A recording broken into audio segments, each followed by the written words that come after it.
Thank you, Mr. Kenneth Chen, Professor Annie Tsui, Professor Nancy Law, dear colleagues. First of all, I would like to express my gratitude, my personal gratitude to Professor Law to invite me to this conference and to give this keynote address. It's really a great honor for me.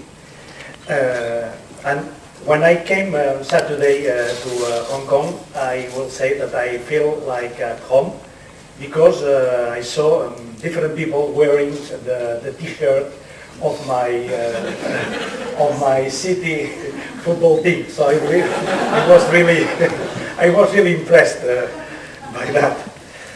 So I would like also to say that we are building several strong links with Hong Kong education, with Professor Law and a group of schools in Hong Kong and also in Barcelona and in Canada. We are working together in a very interesting project called How to Know, using a special software to develop this process of knowledge building. And there is another important link that we established with Professor Law during his chairing of the sites evaluation of ICT in 22 different countries and regions. And well, we had the opportunity to meet and to work together in these different projects. And thanks to that, I'm today here with you. So I will organize this presentation in these four main aspects. First of all, to give you a short snapshot of what's the Catalonia Spanish education system, and then to focus on the previous actions on ICT, to jump to the present, to the current project that we call one-to-one computer or school 2.0, and finally make some future perspectives based on that. So concerning where we are, most of you will know, but for those that didn't really fix on, we are in Europe, in this small corner in the Mediterranean Sea. We are one of the 17 regions of Spain, and in Spain each region has own parliament and own regional government with responsibilities in different fields, but especially in education. So each region has its own department, what we call Regional Ministry of Education. And I am a part of this Department of Education. So to give you a short figures of our region, especially of our capital city, Barcelona, where we have here a snapshot, you could realize that the number of skyscrapers are very few compared to your city, but I must say that the density of population in Barcelona city is the same than in Hong Kong. So here we share also some figures, and as you can see also, we are a city nearby the sea with an important harbor in the Mediterranean Sea. So the area of the region is 32,000 kilometers, the population close to those of Hong Kong. We are 16% of the population of all of Spain.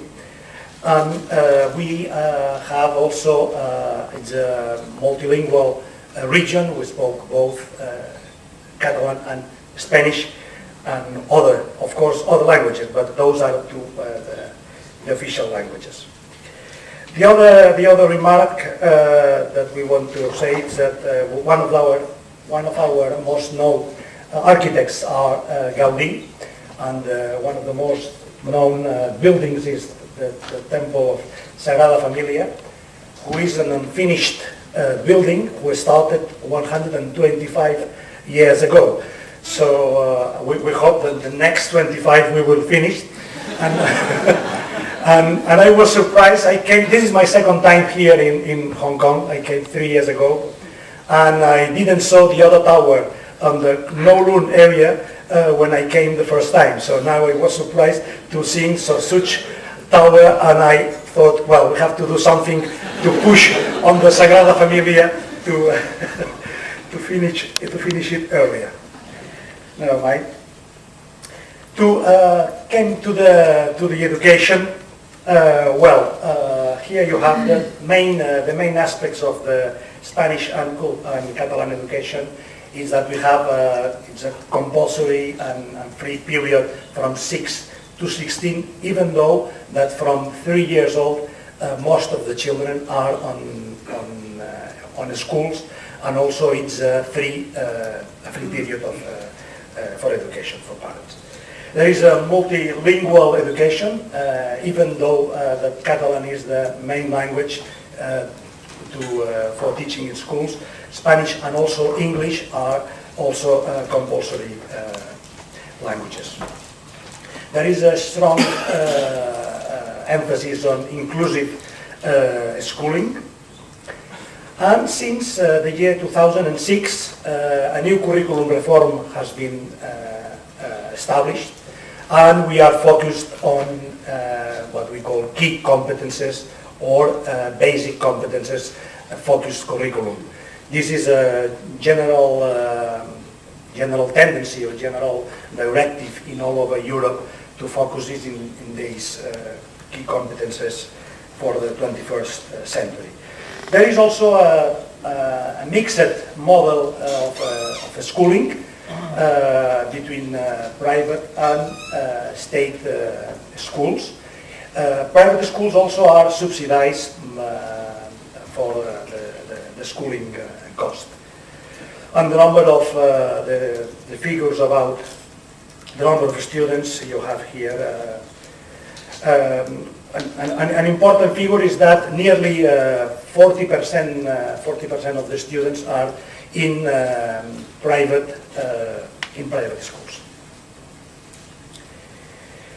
Okay, now we will focus on this idea of competence-based curriculum. These are the eight key competences, and the number 3 are classified in those 4 main streams. And the number 3 is what we call information management or information literacy and digital competence. This is one, since 2006, one of the 8 compulsory competences that at the end of the compulsory education all the students must master, must have developed.